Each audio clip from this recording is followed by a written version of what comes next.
Let me holler for $1. What's What up, up? everybody? Man, we Beard haven't gang done we strong. haven't done a Kyle and Corin in forever. Hot minute. I It's almost like we saw everybody at LA Con or Politicon, Politicon. They were yeah. like, "Oh, we love the podcast," and then we were just Like like, "Yeah, fuck you." we're done. Yeah, about that. We're done now. We just and it's finished. It got canceled. They're like, "Dude, we love it. We got blah blah blah blah." Yeah, that's what's up. Yeah, yeah. Off for however long. I saw you responded to a tweet about it. Yeah, someone said some shit like, "When are we gonna get one?" And I felt him because like I went to some games and then like I was doing some shit. Like there were reasons why we couldn't do this shit.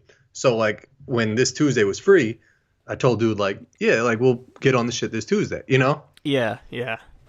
Um, I So got it. apologies to all the motherfuckers that have no one's having like withdrawals missing this shit. Like they probably just put on like Beavis and People. Butthead reruns or some shit and they fill their like That's what's most comparable to what we do is like Beavis and Butthead. I can see that. I No, used to but fuck people Beavis and people were Butthead. people were asking, man. I never watched Beavis and Butthead like that. I never. Really? No, I never. I think that actually. I used to say my parents when I was a kid didn't let me watch The Simpsons, but that was it. But now that we're talking about Beavis and Butthead, I have this weird suspicion. I think I was banned from watching that too. Really? Yeah, when I was a kid, I think I was banned from watching that. I think Beavis and Butthead was like, I think that it was on the cusp of our age. Like, it was almost like you were either in it or not in it. Like we were right at that age. Like my older brother rocked with Beavis and Butthead Yeah, hard, that's your older brother, I think. That's and that's that level. and I'm 88, he was 85. So I think like 85, 86, like I think 85 was the cutoff because like he even might have been like a little young for his Beavis and Butthead age. Yeah, yeah. You know what my sister I think watched that I was too young for? What was her year? She's what? She's older than 84. 80. Okay. 84. It was I guess 90210. Yeah, no, I didn't get down with that. Yeah, I mean I think that was more geared towards women anyway. It was less like man, but I guess some men watched it, but I feel like I had seen her. I don't know if she watched it religiously, but I feel like I saw either her or my mom or somebody watching it and thinking like, "Oh, that's some old people shit," because Well, I was a kid. yeah, and because it was some old people shit. Like it's all out. Like all that Brady Bunch shit is all outdated. Like it's all like your grandmother's furniture and like old ass house looking shit, and like the carpets are all old. The Did shit you ever they watch like, the Brady Bunch or no? Nah, I didn't watch the Brady I Bunch. feel like I used to watch some episodes of the Brady Bunch. You know what I never watched though? Three's Company. I never watched Three's Company. Like the Jeffersons and like none of that like Jeffersons, stereotypical nah, like. never watch. But the I might night have watched a couple episodes of Step by Step. I think it was. Step by Step, anything that was in TGIF, it was the shit, and Step by Step was in TGIF. So Yeah. there were 90s sitcoms that were super banging. Well, the Wonder Years was another one that was like one of those. It was like a Yo, Brady Bunch. I'm related to a dude that was in that show. The Wonder Years. The dorky kid. I'm related I don't to him. remember much from it. There's this dorky kid in the Wonder Years. His friend, whatever Fred Savage or whatever the fuck his Yeah, name is. yeah, okay, Fred Savage. His Yeah, yeah. friend had these thick ass glasses, and he Wait, was, wait. What shit was it where the friend was like a blonde headed dude and he was like, nah, he spoke with a high voice? That wasn't Wonder Years, Boy right? Meets World, the dweeby kid in Boy Meets World. That's what. Is that who I'm thinking of? You're thinking of then that's Fred Savage's. I don't know how he's related to him, brother but is Ben it's Savage, his brother or right? some shit. You're And thinking, then he had a friend like with the blonde hair and the glasses, yes, right? that was I forget that dude's name, but Sean was eventually the big best friend, and Sean was the cool kid. But Yeah, in yeah, the okay. earlier episodes, there was that kid. I don't know his name. I want to say But that like was Boy Milton or Meets some World. shit. I Yeah. want to say Milton too, and he was That's just like, definitely not nah, it. Just Wait, a so gener- you got? I'll tell you someone that I'm not related to indirectly through marriage, but it sort of trumps your shit. OD. hit me with it. So my cousin, my first cousin, Mm-hmm. his wife Mm-hmm. is her uncle. Mm-hmm. So not that far like removed. That's not that far, yeah. Is Harvey Keitel. I don't know who Harvey Keitel is. What? Harvey Keitel? The name sounds familiar, but I don't know who he is off the top of my He's head. just like an OG mobster in like all of like these. Oh, I I think think I he's in know. Godfather and like Hold on, I'm gonna look up yeah, his IMDb is Diesel. Harvey Keitel. Like he's on some Oh yeah, I know this guy. Yeah. That's like what's I didn't up. really know him either, and I still don't even really know him. Yeah, But dude, the kid that in Wonder Years who I'm related to is like on some shit that I can't even trace it. It's like maybe some second uncle type shit, if that makes sense.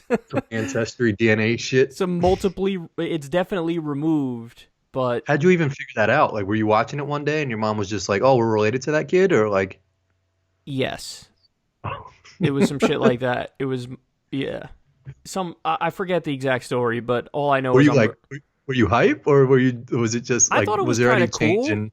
Yeah, that is I pretty thought it was cool. that's pretty cool.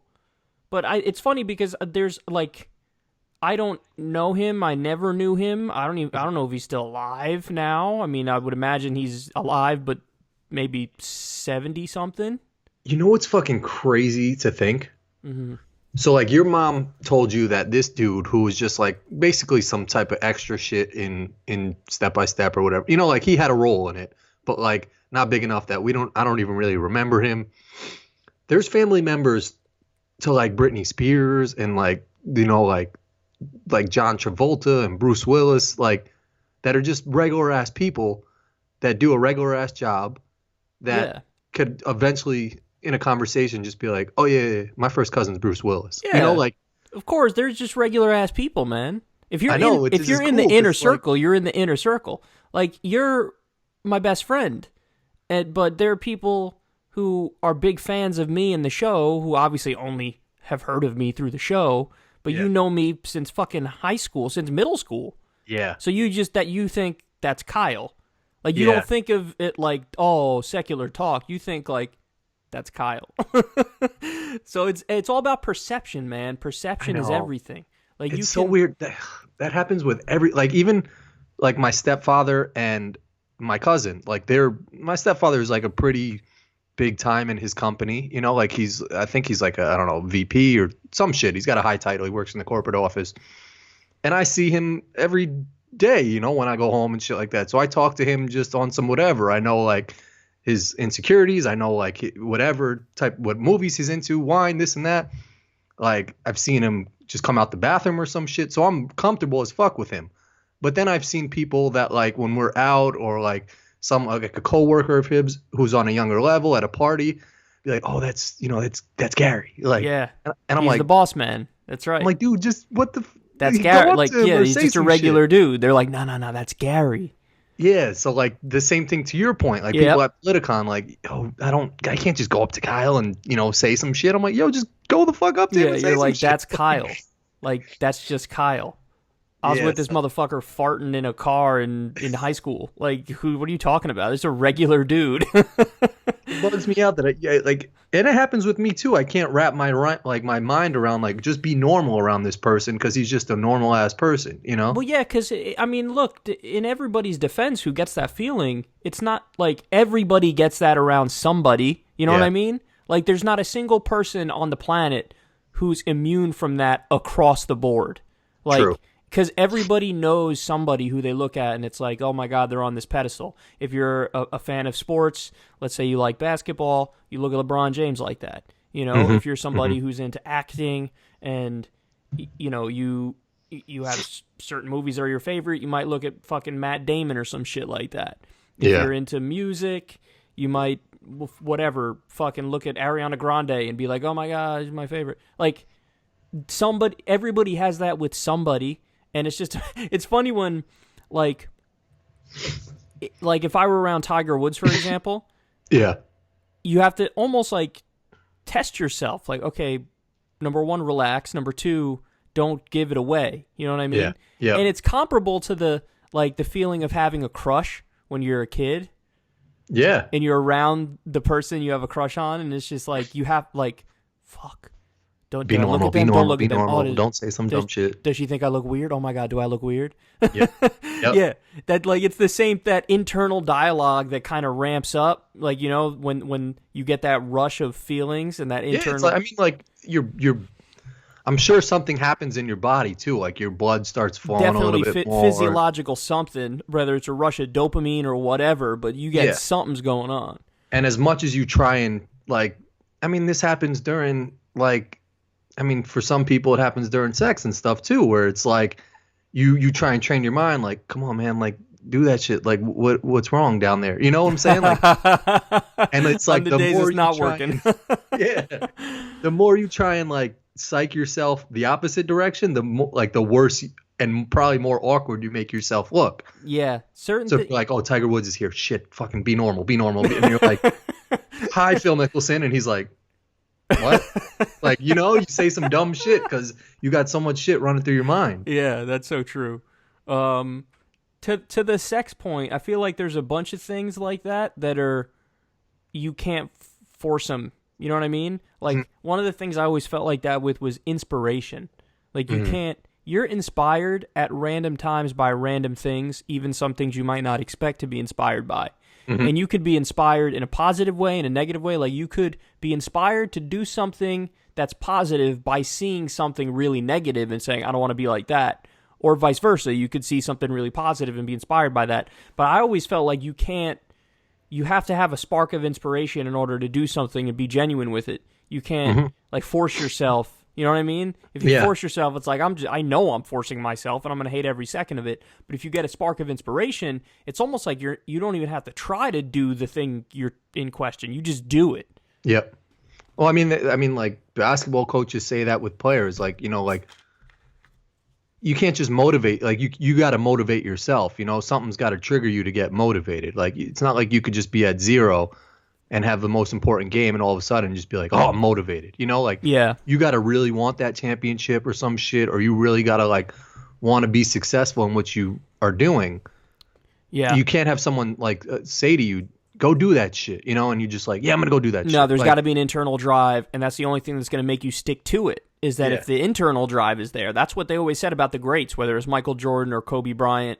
Like every day they couldn't wait to get to practice, and they would just practice longer than everybody. So they had the natural talent and the natural ability, plus they learned the technical ability, plus they practice like crazy, and that's when you get the real monsters. Yeah. But speaking of sports, I was watching this thing earlier, man. You would really like these videos. There's this channel on YouTube called Wired, and it popped up in the recommended section for me. There was a video. It was called like Almost Impossible or something like that, and it's a series of things sports related that they like dive into the question, why is it almost impossible to throw a 110 mile an hour pitch? Oh. Almost impossible to hold your breath for 24 minutes. Almost impossible.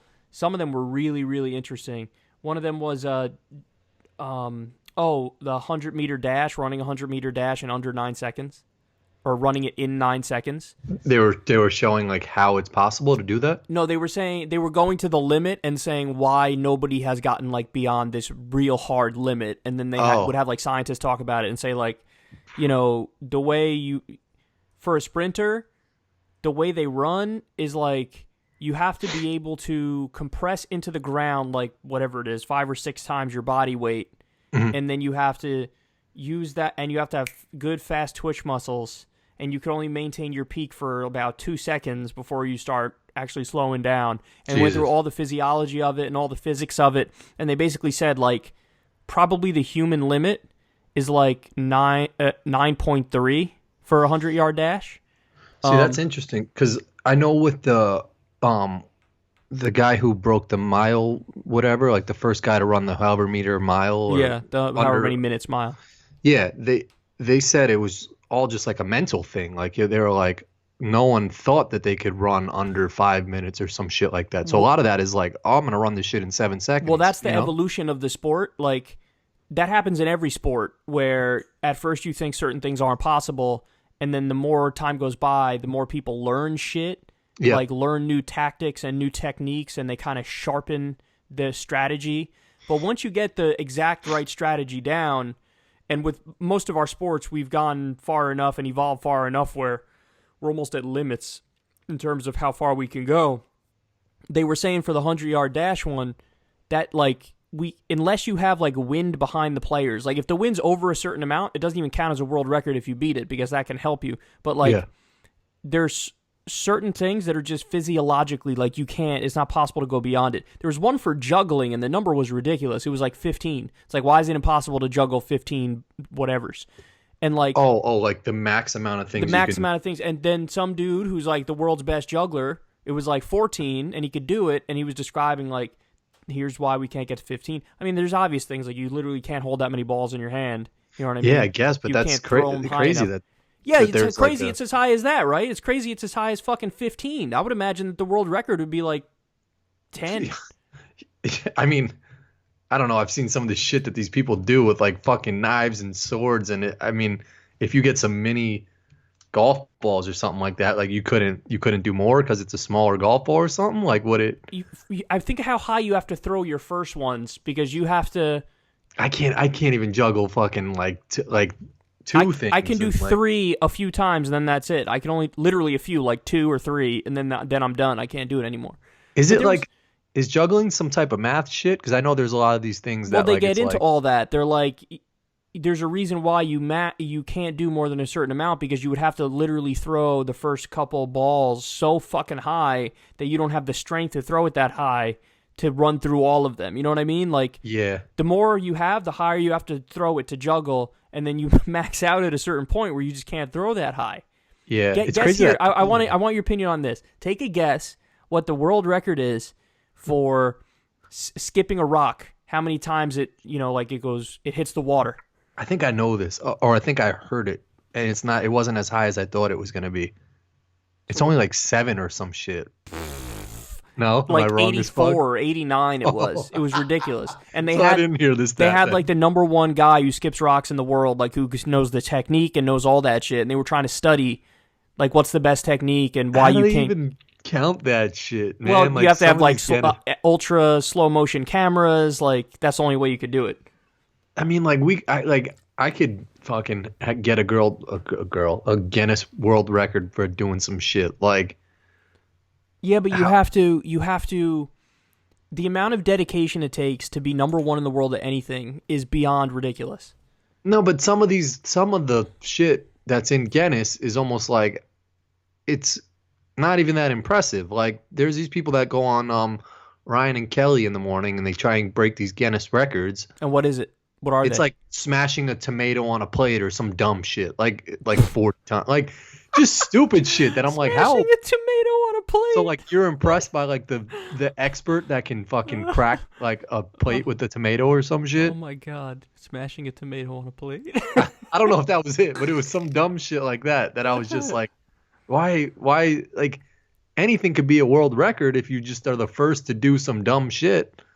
Like if I jump out of my window and it's like a certain height, I'll be the only person to jump out of a window from that certain height or some shit. So let's do something fun. Everybody in the comment section, leave an actual world record that you think Corin can possibly break. And we will read through it and we'll talk about it on the next Kyle and Corin. It's got to be a real one. It can't be a fake one. It's got to be some shit that you're like, oh, this is a real record and Corin could maybe beat it. Yeah, and set my standards high because I could do a lot of shit. No, I'm just kidding. It's got to be the least shit. Like yeah, it's got to be the simplest shit because he's not putting in any effort. It's just got to be something that he knows. Some shit I can do in my chair right now. It's got to be something you could do, but it's ballsy. It's something that you wouldn't think of doing, but you could do it. Yeah, I mean, because if we went through that, like not the book that they sell in Barnes and Nobles, like the one with all the colors and shit on that. There's got to be some like encyclopedia. Guinness Book of World Records somewhere. Oh, I'm sure like people a diesel thick book. I'm sure people could just find it online. Or online, yeah. I'm sure they can. Maybe I'm wrong. There's something in there, whether it's like right-handed layups, like in a row or some shit like that. I wonder something like that. I wonder how far off Secular Talk is from a Guinness World Record of most videos uploaded on a YouTube channel.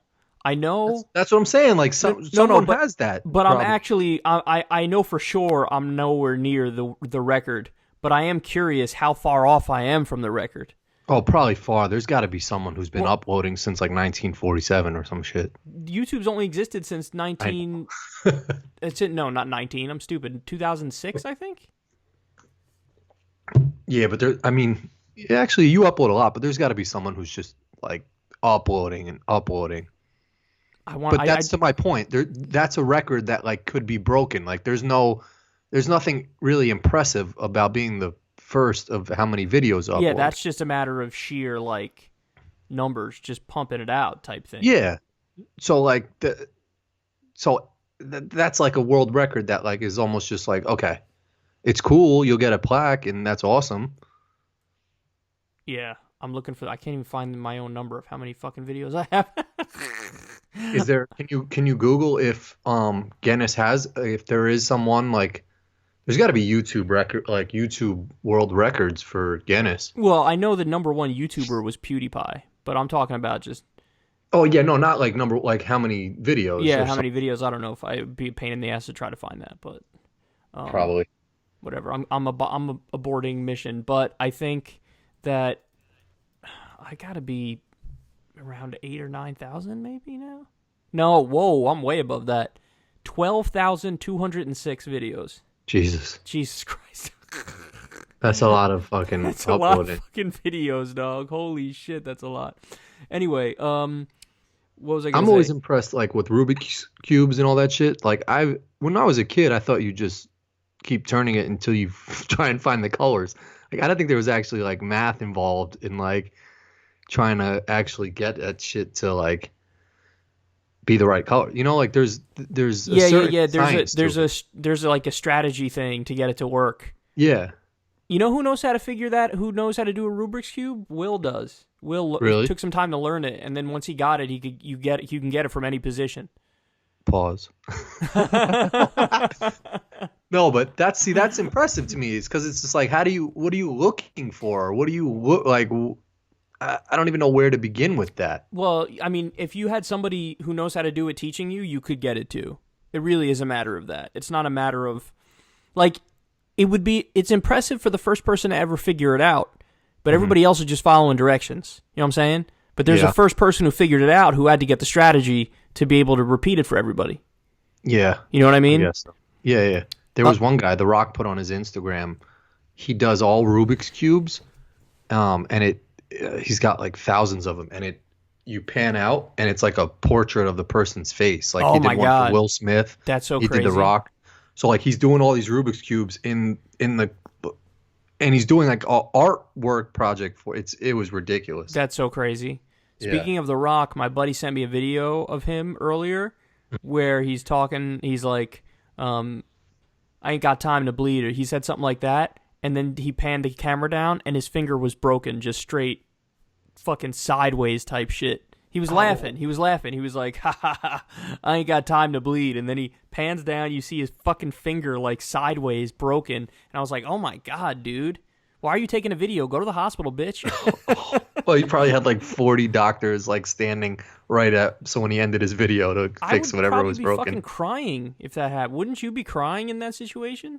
Yeah, and it was definitely real. It wasn't some movie shit. It was definitely real. 100% real. 100% real. My buddy said that to me knowing that I'm the type of person who can't look at broken bones either. And he sent it to me. Oh. I was like, fuck.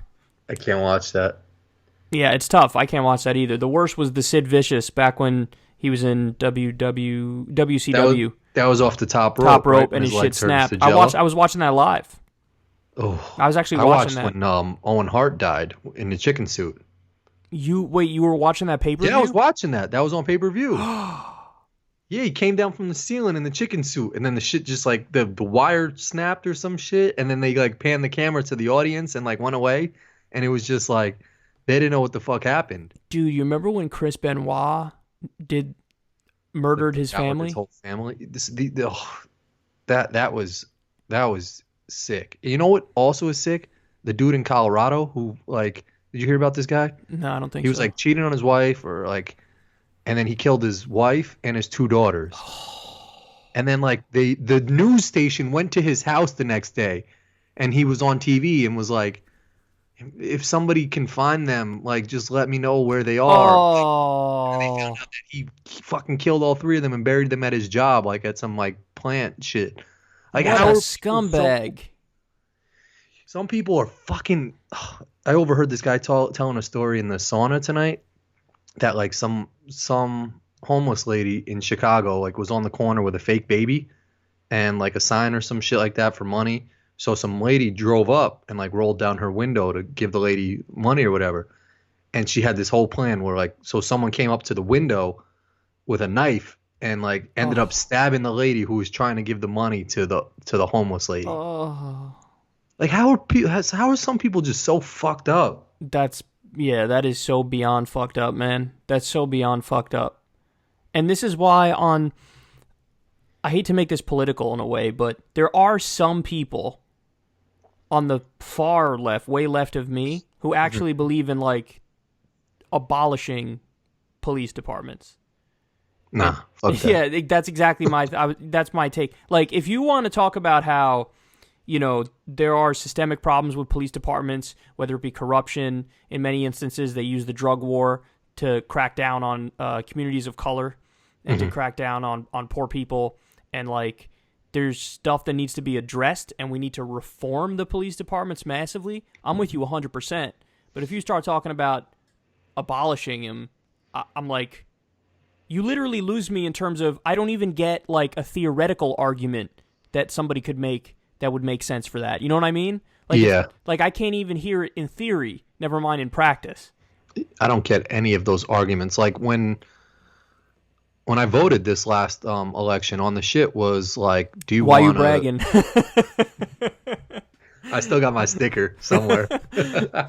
Oh, what did it Oh, say? What were the ballot initiatives for you?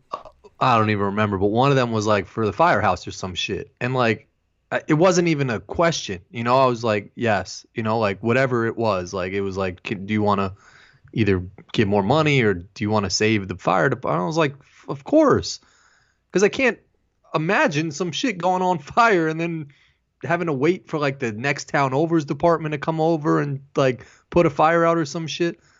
Like there's people who vote no to that shit that are just like, I don't Yeah, want to give my tax dollars to more fire department that is money kind or of more crazy. police money. Like when people see no value in things that are the commons that are good for everybody. There was some Yeah. shit like that in California too, where they were trying to like, I think it was reduce taxes, but for the schools or something, and people like reduce the taxes, which would then hurt the schools. You know what I mean? And people Yeah. actually slapped it down, and they were like, "No, we would rather pay the taxes to be able to fund it." And it's like, good, like I'm happy when people recognize that there's utility in not being selfish all the time. You know what I Yeah. mean? Hmm. That like some things there is such a thing as the greater good, and there is such a thing as a social contract where like we have a society and we should probably keep it. You know what I mean? Hmm. Hmm. People don't know, man. Like if you get rid of a lot of these things, society would fall apart so quickly. I know, Like, dude. just imagine, like if for whatever reason it was just like, sorry, no more garbage pickup. You know how much of a fucking disaster that would cause? A disaster. Yep. And I mean, you see that shit happen from time to time when like, so my garbage gets picked up on Mondays, but like there was bad snow, like I don't know if it was last Monday or this Monday, so the garbage people didn't come at their normal time, so everybody's garbage was still like outside their house, and like you're just so used to like coming home from work and seeing everybody either taking their garbages in or like the shit not being like what it looked like on Sunday night, like Yeah. where there's like garbage overflowing. And I came home and I was just like, oh, this shit looks grungy. Like, why is everybody's garbage still out? Because they hadn't come pick it up yet. So it makes you like think like, fuck, you take for granted every Monday morning these dudes just come by, collect the garbage, and keep it moving. Son, it's we take everything for granted. We take the fact that you and I are having a conversation hundreds of miles apart right now. Yeah, true. Like we're just talking in real time, and you're over 100 miles away from me. Yeah. That shit is crazy. I mean, just the power, man. The power. Yeah. Even the old school post office is fascinating. Like, it's like, I'm going to bring something Yep. to my post office here. On a horse. Yeah, some little fuck town. And it's going to end up like my wife's mom just mailed something to her sister who lives in China. And it was OD expensive. It was like $95 to ship to China. Yep. But they're going to But still they're gonna get it there. somehow Yeah. get Illinois, little town, to some random ass street like with mad people in China. And by the way, this is one of the reasons why you need government, because I remember when Dave Rubin was on Joe Rogan's show and he was talking about, well, if you get rid of that, then, you'll have UPS and you'll have private companies do it and they'll probably do it better. But what he doesn't realize is there are many places where delivering something is not profitable, so they won't deliver there. Like, there are so many bumblefuck places where a private company is not going to waste their fucking time because they'd have to charge you an insane amount of money, so they just don't offer that service to ship something to bumblefuck wherever. So, but governments do it. So that that's such a big deal. Like, that's such a big point. And not only do they do it for a ridiculously tiny amount of money because it's it's government, so it's also funded with taxes. So, I mean, I don't even ask what I'm surprised they don't charge more or some shit.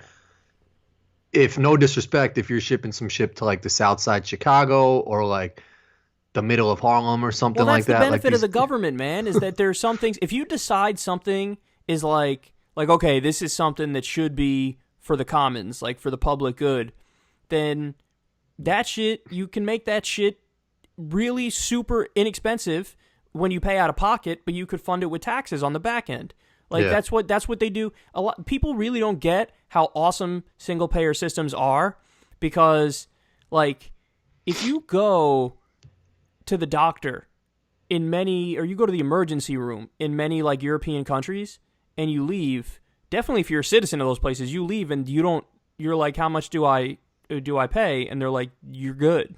Like, you don't. You're better. That's all we care about. In some places, you don't even have to pay anything out of pocket. Other places, it's whatever, $12 when you go to the pharmacy for any drug, or $20 for some transportation, whatever. Like, it's so cheap. If you really value something and you want to make it paid for with taxes, like we have the tax base in this country to have free college, to have universal health care.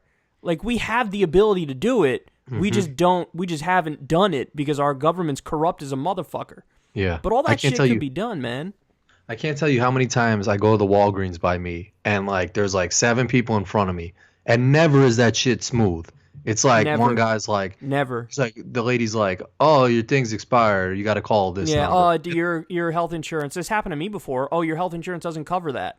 The fuck you mean it doesn't cover that? I went to the doctor. I got a prescription. Now I need this shit. And now the one time I need my fucking insurance company when I pay them every month, it doesn't fucking cover this? Yeah. Well, it's medicine. What do you want? What the fuck am I supposed to do? I picked something up for my wife, and the lady was like, "Oh, you can't pick this up now, but if you pick it up on Tuesday, you can get 2 of them or some shit." And I was just like, "What? Like what? Just give me the shit. Just give me the shit I need." Like, she's like hurting or needs the shit. Give her what the fuck she needs. And every time I go, there's people online I feel bad for the people who work there, but that's their job. They got to explain to someone that some shit's not right, or like this doesn't cover that, or it's expired, or you're going to have to pay $300 this time. No. And the people they're telling don't normally speak English and like, or just don't have a fucking clue what they're telling them, you know? Yeah. Son, I have zero patience for the people who, and you see this all the time when it's about healthcare. They talk about choice. They're like, the left wants to take away your choice. And it's like, we're talking about healthcare. What the fuck do you mean choice? Yeah. What does that mean?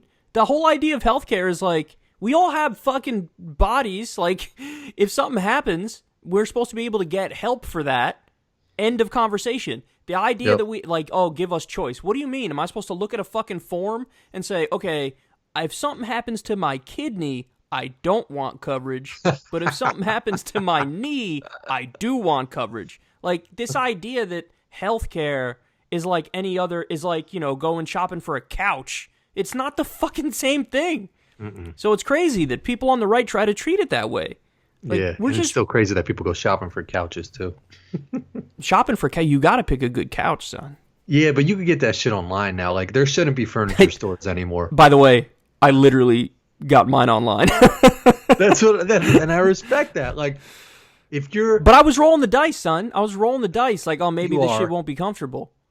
That is true. You do need to test out your furniture. But furniture stores just seem so fucking old school and like they can't be like sustainable. They do There's seem just old like school, don't they? They really do. furniture stores. Sorry to change the subject from healthcare, which is so important, No, but that's they okay. shouldn't be at furniture stores. And I don't get how there are still so many fucking mattress firms everywhere. Son, there Mattress is. firm is an undercover drug ring. I'm telling you that shit. Well, you know what shit is definitely an undercover drug ring? There's a place on a road near where I am. Uh-huh. It's a treadmill store. Yeah. It's an actual Wait, store. on Central? I think I know. There's some shit on Central that's been there since '88. I was trying not to say what it is because I don't want to get sued. Oh no, I don't know the name of it. It's called. I don't just, like, know. Well, it's the only fucking treadmill store. store in the goddamn world. What do you All think, they sell is fucking go after treadmills. people to make their quota for the month? That's literally all they sell, man. Yeah, That's I don't know how insane. they do it. Yeah, I don't know how they do that at all either. That's fucking crazy. There's some mattress firm. If someone out there works for mattress firm, you've had a total of 8 customers this whole year. You Well, can't. I mean, have everybody trouble needs a just- mattress, though. Yeah, but there's a mattress firm by me, and then literally 5 miles away, there's another mattress firm. Yeah, something sketchy's going on over there. We need one mattress firm for maybe all of like the northern part of Illinois. We don't need multiple mattress firms. You Like know, that it's is- funny you say this because there was in that movie Cocaine Cowboys, I think it's called, the documentary about cocaine in Miami. They explain how everything that was built, like there were more banks in Miami than like anywhere else in the country, and all of that shit was financed through drug money. So like you see how this area becomes booming, and it becomes booming very quickly. Miami does, and so many new houses built, and so much business commercial areas that were developed, and like they explain how it's almost like, hey idiot, do you not understand that all of this was financed with cocaine money? Like this idea that, whatever, this deli over here would be there if it wasn't for this cocaine boom. No, the whole fucking, like, entire towns and counties were fucking booming places with nightclubs and all this shit, all because of the cocaine Drug business. money. That's crazy. And that shit's crazy. Like, when you stop and think about it, that really puts it in perspective. Because you go, whatever, to, like, somewhere in the middle of the country, and you're like, why is there nothing here? And it's like, that's the fucking default position, is that there's going to be nothing everywhere unless it's built on something. And in the case of Miami, it was built on cocaine. That's a good ass. I mean, that's a good ass point for each little territory. Like, I know Miami, there's a lot of clubs and all that shit, probably because of that whole drug Yes, world. that's how it all started. California, there was all Gold's Gyms and LA Fitness and all that shit because everything is fucking fitness related in California. I'm sure with acting and like San being Francisco, in shape. tech companies in San Francisco. Yeah, I Like mean New everything, York. they have a thing, Yep. Yeah. New York is, I mean, a lot of a lot of New York is just capital, is just like financial shit, and that Yeah. shit is not stable. That No. shit is. I remember there was one of the ballot initiatives that I voted on a few elections ago in New York. We don't get them often, but we had one, and it was about casinos, putting casinos in upstate New York, and I voted yes on it because I was like, yeah, why not? Fucking, it's something. Yeah. And it would create a certain number of jobs. I mean, you could Now argue. they have some shit up there. Yeah, exactly. So I thought that was interesting. It's like, hey, should we allow for a business to actually, like, in a free country, do something? And it's like, yeah. Well, I never see the downside of it. It's just like, why Well, they would someone argue, vote no? It creates a culture of gambling in the surrounding area, and it would hurt people, and blah, blah, blah. But yeah, I mean, that's freedom. We also have bars, and there's some people who are alcoholics who ruin their lives drinking it away. Should we ban bars? Exactly. So yeah, there's so many things we could do that would be good literally for business. Like if we legalize marijuana, recreational marijuana in the whole country, we would make so much money, and there would literally be hundreds of thousands of jobs created in the United States from that alone if you just legalize recreational marijuana. I mean, Yeah, but we're just fascinated on fucking Amazon going to New York. oh my God, the Amazon thing. I was really pissed off about that, man, because we're subsidizing the fuck out of it. And like, They're getting so much. Like, that was the whole point of the whole showcase of showing every fucking I know, town and but city. like, dude, you're the richest person in the world. Obviously, something's broke in this system when you're the richest person in the world, and now me and everybody I know who lives in New York, we're paying for your fucking helipad for you to helicopter in. Like, what the fuck are we doing here? And the news was like glamorizing that shit. It's Yeah, like, well, New York is offering this, New Jersey's offering this, and Atlanta's offering Cuomo this. when everybody was pissed at Cuomo, people on the right and people on the left, he wrote a fucking article that was like, oh, the extremists on both sides don't like what I'm doing. Like, what the... Bitch, I'm a fucking taxpayer. You know what I want my money going towards? Healthcare for everybody. You know what I want my money going towards? Education for everybody. You know what I don't want my fucking money going towards? Anything that goes into Jeff Bezos' pocket. He can pay for his own goddamn helipad. What kind of bullshit is this? This corporate welfare garbage. Is Cuomo not liked? He's not, does he not do a good job? I mean, he just won his election, so you can't say, like, oh, he's not liked, but he's a relatively corporatist Democrat. I mean, that's his thing. I mean, don't get me wrong. In some ways, he's okay. Like I think he raised the minimum wage and he passed some decent gun reform after one of the terrible mass shootings. So he's done a handful of good things. He worked with Bernie to come up with this college bill to make, I think it was 2 years of public college free. Oh yeah. So he's done some good things, but then there's a lot of shitty stuff he did. Like there was this corruption commission that he set up, and then when the corruption commission started looking into him and his buddies, his cronies, he disbanded. He was like, we're done here. So obviously he's a corporatist. I mean, ultimately he's a corporatist. He's better than any Republican would be, but that doesn't say much. Yeah. But he also is one of these guys who kind of wants to run for president, even though the chatter around him has kind of faded out in recent There's going to be so many fucking candidates. It's I'm going to be like ridiculous. it, man. I'm going to like it. The only thing I really want is that there needs to be fewer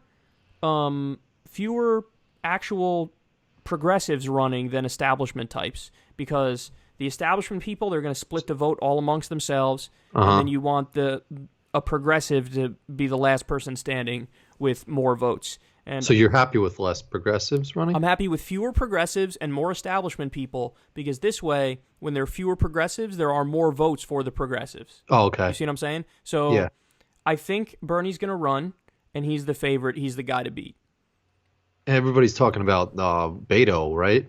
Well, he might run, and he's the one person who is concerning me a little bit, because he kind of has this cult of personality thing going a little bit, where he became super popular and mainstream media fawns over him and they absolutely love him. But the thing that annoys me is he doesn't come as advertised, and that really annoys me.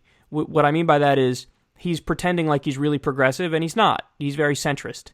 And I'm fine. Like, okay, you want to run? Fine. But just come as advertised and let everybody know you're a centrist, you're a moderate. But he's trying to act like he's like the next Bernie type thing. Yeah. But he's not even close. I mean, there's going to be 2, 3, maybe even 4 other people running who are closer ideologically to Bernie than Beto is. Beto is more like, he's more like a Hillary Clinton type. I hate to say, because he's not as bad as Hillary Clinton. Yeah. But he did vote for Wall Street deregulation. He did vote for fast tracking of TPP, which is that shitty trade deal that would have outsourced even more jobs. So, it's so crazy that like you have the ideal candidate in Bernie who has been on like the right side of topics for God knows how long, and still people are just like, we need to find this person that is But the thing is, you're right, but that chatter is made up. It's the corporate media that's always throwing it like, we got to find somebody, and it's all these articles, and it's like, but among the actual people, like Bernie has been building a superb infrastructure ever since the 2016 election, and ever since Trump won. He's been all around the country building this infrastructure for a 2020 run. Like, but I'm sure there's still plenty of Hillary Clinton people that are just like that think he's a lunatic or think not really. So I forget the exact number. It's something like 8%. I think it was 8%. Maybe it was somewhere between 8% and 13%. But they did a poll, and that's the number of Democrats that don't like Bernie. It's only like 8%. Meanwhile, if you look at Hillary Clinton, the number of Democrats who don't like her is way higher.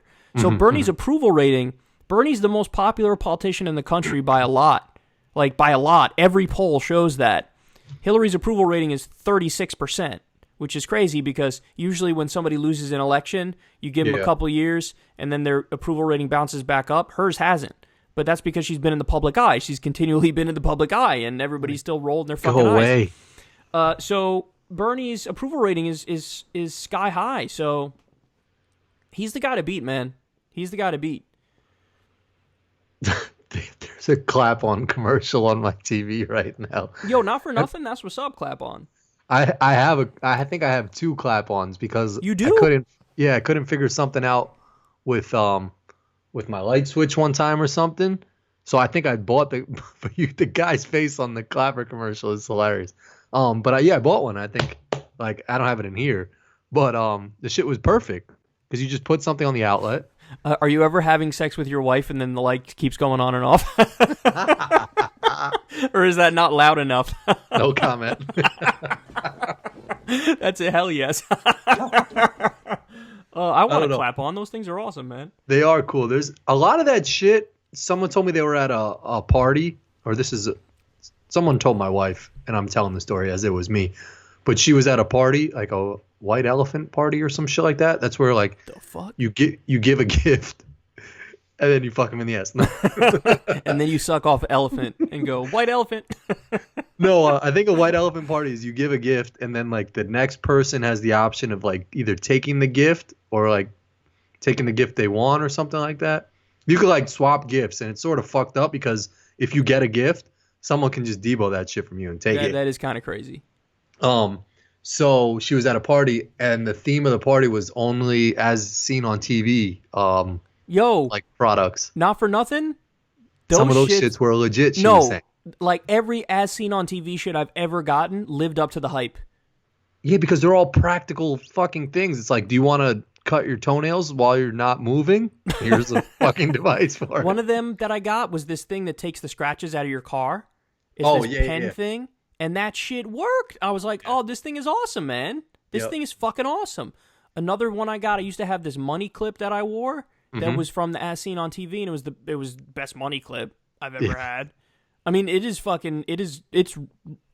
a general rule, it's good. They're like, you have to have a semi-genius idea if you're willing to just like make a commercial for it on TV and get people to buy it. You know, like for someone it probably cost them a lot of money to throw it up there on TV and do an infomercial. Yeah, and it's like you're doing it an unconventional route outside of going through some like Walmart and like them fucking up your product or like saying, hey, change that so this works a little better, and then it just becomes watered down.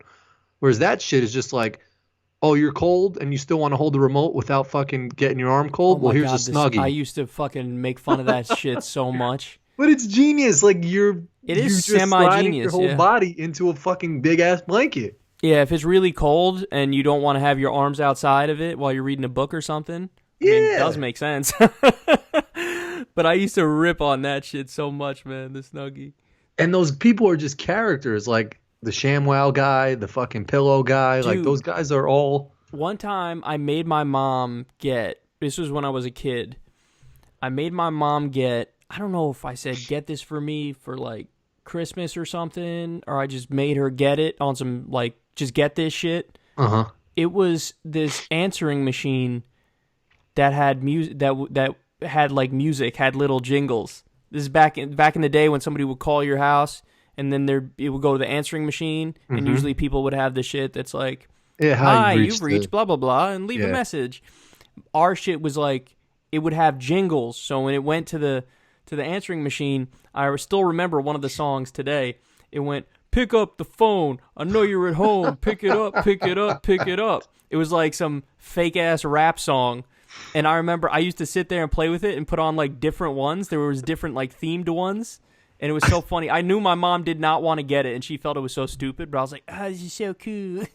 Wait, so I call you and instead of it saying like, hi, you've reached Kyle, it would say pick up. They would play that like rap song? It would play that rap song shit.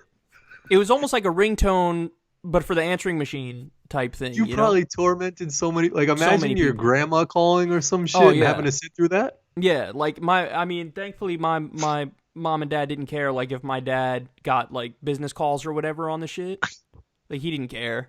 But it was like it was just goofy. It was kind of silly. But I don't know why I saw that. I think I saw it on an As Seen on TV shit, and I was like, I need that. I need that in my life. It's always so funny to see something like so unconventional for someone or something you don't expect.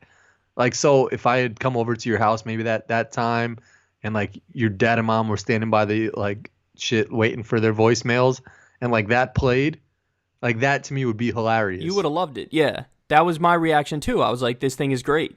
It's just Like, different. It's instead of yeah, some boring ass shit, it's like, and they were all different songs, but I really like that one. I always went back to the rap one. That's the only one I remember. you could be somewhere and you just like see someone who you don't think like looks a certain way, but like their ringtone will go off or some shit, and it's just like, shake that ass, we'll watch it. Yeah. Like conservative ass looking lady, like those are all the people that are usually doing like the weird dominatrix shits, are the people that you don't like expect it. You Oh, know, that's such a good point. Some like really dorky, skinny white dude who's super pale and like, it's like the dude from Dodgeball, like fucking in that like chain and ball outfit. yes. Oh, that's so true. That's a good point. And then you see somebody who you think is into some creepy shit, and the person is probably just like, But I nothing. only have sex in missionary position Yeah. for 3.5 Yeah. minutes. Oh, So George H.W. Bush, man, I know you were so upset that he died. I missed one full day of Ellen and the fucking beginning of Ellen today because of this motherfucker. Damn, 2 days in a row they didn't show it? Well, they eventually showed Ellen today, but like the first half of the shit was fucking highlights of his career. Yeah, like they he was did a it on fucking like every all-star channel, point didn't guard. they? I don't think ABC was doing it. I think NBC was the only one. I know CBS did it a little bit through Colbert's because I taped his interview with Michelle Obama, and I missed the whole fucking first half of the interview because they're showing fucking George Bush shit. And Like, CNN had the whole shit. oh yeah, I mean, but CNN, that's cool. Yeah, Like you're if you wanna expecting go because to- it's news, but I don't even like that because there's still news to actually cover, and you're spending a full day following a casket. yes, that was my point. Is like if you want to put the funeral up or some shit, like give us a designated channel. Be like, all right, Well, cover for an hour or two, that's fine, but just don't yeah, fucking do I don't the need to whole see shit. his fucking casket getting boarded onto Air Force One, flying from Texas to Washington, and now Washington back to Texas, where he's getting buried at his library. Like, I don't need to see all this shit. Damn, you even know where he's getting buried, so you definitely had followed that shit even without trying. Because I didn't want to, like, I didn't want to, and I could, like, I kept hoping. I was like, this shit got to end soon, and Ellen's got to come back on all, and they just kept showing the George Bush shit. So what's your take on death etiquette? Like when somebody dies, what's appropriate? Like, are you allowed to say negative shit? Or do you try to just be nice? Or like what's the proper, because I spoke about this earlier in the week and I gave my take on it to my audience in Well, yeah, regards. I mean, I texted you because the news is just like on his jock, like he did no wrong, you know. And I'm sure he was a great president, and he was a true patriot. He fought in the war and like all this blah blah blah, and first youngest like air pilot or some shit. Someone was saying, but he probably got a lot of people killed too, like fighting overseas and all this shit, you know, like. So I mean, like, keep it real. Like, because he dies doesn't mean like, you know, everything was so glorious. Like, there's still facts of his life that were not glorious. You know, like, so talk about that shit too. Like, everything doesn't need to be like, oh, him and Barbara Bush were the greatest couple ever and this and that. Like, tell me other shit too. Like, it's not just a fucking powwow. Like, I want to hear fucked up shit he did. I want to hear people were ever mad at him. Like, why was he a one-term president? Like, Bill Clinton was good, but did he do some shit that didn't get him, you know, that second term? Like, tell me that shit too. Like, talk about everything in this fucking hour. Yeah, I agree. I mean, what I said is that I do get completely when people have that initial reaction where they're like, "Yo, somebody died. Don't don't say anything that's too fucked up." Like, I get that because it just feels like that's the basic humanity position. Like, you just want to let everybody know, like, okay, guys, I'm against death and I'm against suffering and I want nothing but good for everybody. You know what I mean? Mm-hmm. So I definitely get that initial reaction that people get, and I get it too.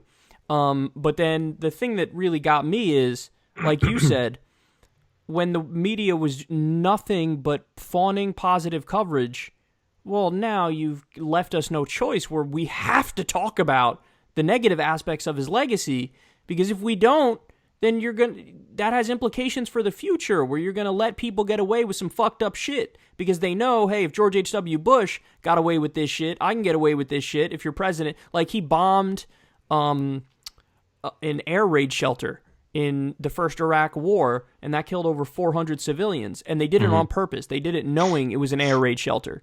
And, like, that's a fucking war crime. Like, that is literally the definition of terrorism. So I get, like, in my coverage of him, I gave all of the information that I found interesting, and there were, like, 3 or 4 different, maybe even 5 different facts about him that I thought were positive, so I shared those. Like, I wasn't trying to hide the positive shit. Like, I shared that, but I also talked about the negative stuff because you got to tell people the truth. I mean, as much as that natural human instinct to, like, be kind to everybody, as much as that makes sense and we should abide by it as much as possible, you also have to tell the truth. And but it just goes to show that, like, they're phonies and they're hypocrites too, because It's like it wasn't too long ago when he supposedly got caught up in the whole Me Too movement shit when he was saying, like, I forgot about that. That's a good point. Well, the Houdini or whatever that. No, David Copperfield. David Copperfield. You know, like, and, like, people were, like, on CNN and shit were sort of joking about it, but they were still upset with him and, like, was he involved in the Me Too movement? And they were criticizing him for that shit.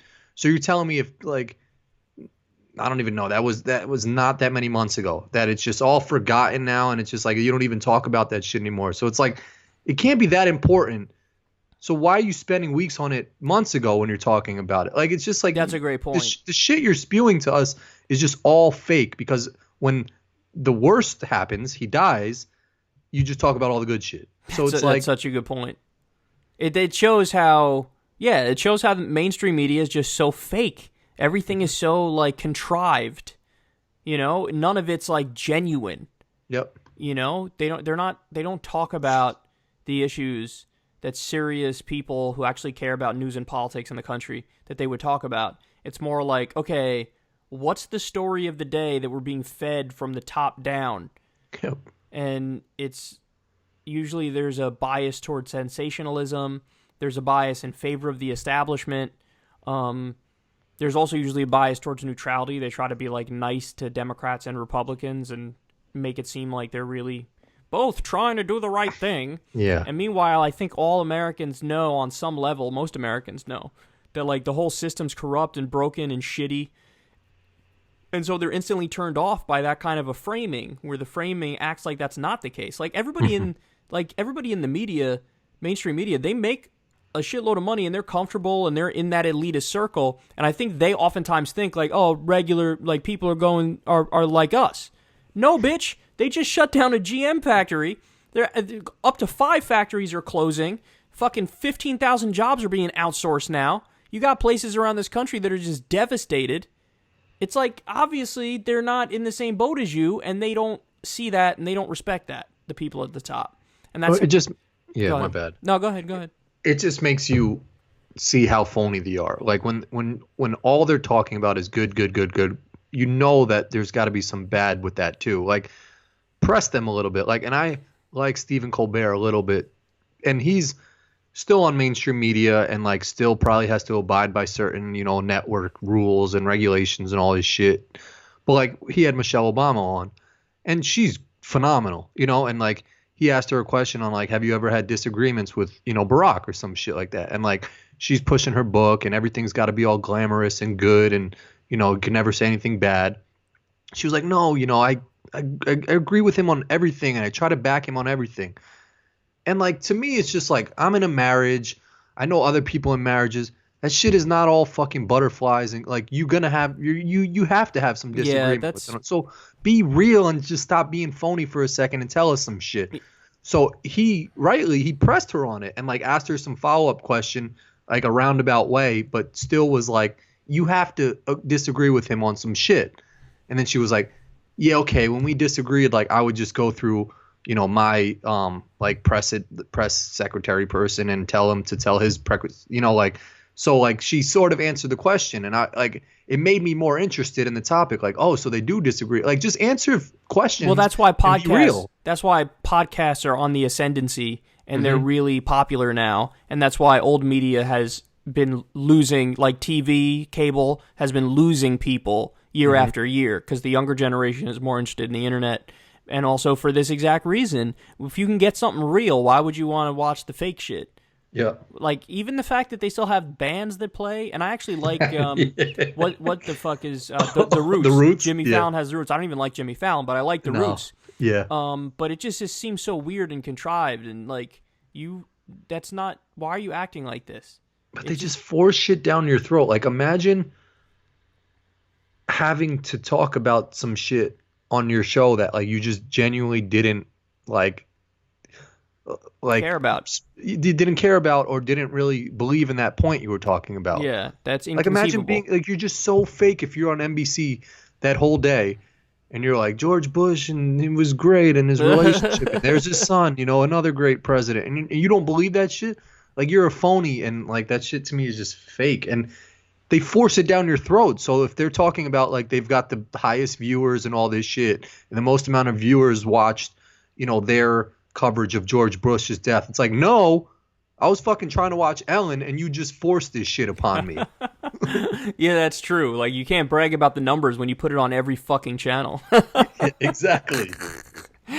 That's the trick, right? Like, CNN gets pretty bad ratings, but it's always on in, like, airports and barbershops and shit, because it's just the shit that's like generally viewed as inoffensive, and just put it on wherever.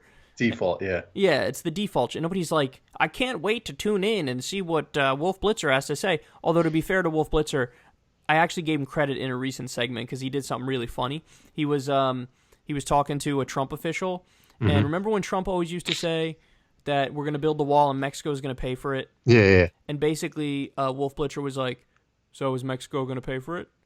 And the guy couldn't answer the question, of course, because Mexico said a zillion times they're not going to fucking pay for it. And then, so he was bullshitting for a while, and then as soon as he stopped talking, Wolf was like, so is Mexico going to pay for it? He said it again? He said it again, and then he said, the Trump official was Mike Pompeo, and he was like, Wolf, the wall's going to get built. And then a third time, Wolf was like, is Mexico going to pay for it? And so I was like, oh, that was awesome. That was one of the rare times where him being a robot actually worked out for our advantage. Like, him being so, like, stoic. It was the thing that I liked about it was so deadpan. It was almost like a comedian. You know how a comedian says something, and then like the way they say it, where it's just like there's no emotion behind it. That's like what Wolf did. Like, is Mexico going to pay for it? Do you remember Family Guy when there's that skit where Stewie wanted his money? And he just kept asking Brian, you got my money, man? Where's my money, man? And, like, if you just keep saying the same shit, eventually someone's going to give you what you want. They'll either answer your question or give you what the fuck you want. And it's funny how that works. Like, I feel like I didn't laugh at that segment, but then when he said, give me my money, like the 20th time, I started laughing. It took a while, but I was like, when it got so ridiculous, I was like, oh, this is hilarious. Yeah, but George Bush, I mean, like, he was a great dude, probably, I'm sure. I don't really know much about him. Probably watch my segment on him, and I think it tells everybody everything they need to know about him. There's people that die every fucking day. This guy had a great life. That's the other thing is, like, nobody said anything about any of his fucking victims at any point. Like, when he killed fucking 400 civilians, when he bombed an air raid shelter, nobody was like, hey, man, fucking whoever, Mary who died in this, she was such a good person. Like, nobody fucking said that. It's like, why do their lives not count? But his does. I get it. He's president, and since he's on that higher level, yada, yada, we all know him, blah, blah, blah. But don't act like their lives mean nothing, and that's what they did. They acted like they meant nothing. Yeah. And that's what I think triggers a lot of people on the left. And that's why I think a lot of people on the left sometimes go too far when they're like whenever my one rule is just don't celebrate a death, Just don't celebrate it. That's it. But anything else, like, I'm not saying you have to feel sad or whatever, or you have to, like, you could just say nothing and feel nothing, and that's fine. Like, oh, okay, that person died. Next. You know what I mean? Like, that's okay. But I think the thing that I'm like, I kind of cringe when people celebrate a death, anybody's death, and then the common response that you get when you say something like this is somebody be like, what about Hitler? Or what about Osama bin Laden? And it's like, it's not about the individual. It's about the actual a principle of just not being anti-death and pain and suffering and all that stuff as a matter of principle. That's why people on the left, usually many people on the left, are against the death penalty because, I mean, not only do we get the wrong people, but it's also like we have a principled stance that even if somebody's a piece of shit, that nobody should be killed like that. You know what I mean? Like you don't celebrate that shit. Like don't. Yeah. Because that's just fucked up. I was at the store earlier. I had to tell you the story. I knew you'd fuck with this story, and I was wondering if you had the same experience. And I know many people listening probably did at some point have the same experience. So it wasn't like it was crazy busy, okay? But I'm shopping, grabbing food. I go to the frozen food aisle. I start walking down the aisle. One person's in the aisle. The shit blocked me, and it's one person. So it's one dude reading his list. He's probably 60 or older, okay? Reading his list. His cart is horizontal. His cart's horizontal. He's standing there. He's reading the list. And I look up and I'm like, this is fucking... I got that instant rush of anger. Like, it was like a seething anger that passed through me. Because now I'm put in a position where it's like I got to either shimmy by him or literally move his cart a little bit to get by him. Or say some shit to him. Like what I try to do is walk really slow to let him know, like, yo, somebody's coming here. You could just tilt your cart a little bit to the side. So I walked slow, nothing. He's standing there with his fucking list. And I was like, oh my God, this is fucking annoying. So that was the first time I had the thought, like, why are people like this? Then I go to a different aisle. I'm walking through like the meat aisle, and I turn the corner. I see the chicken that I normally get, and I'm about to go like grab it and see if whatever to see if I could pick one. But somebody pulls up and they put their cart right in front of the spot that I want to get at. And then the person stands like right next to it kind of and is blocking the shit, so I can't even go next and do like a reach type thing. Like that shit is straight blocking. And also there's like a display right in front of the cart, so I can't get to it. So display in front, cart blocking it, person right next to that, so I can't go left or right and reach to grab it. So now I'm left with no choice but to wait.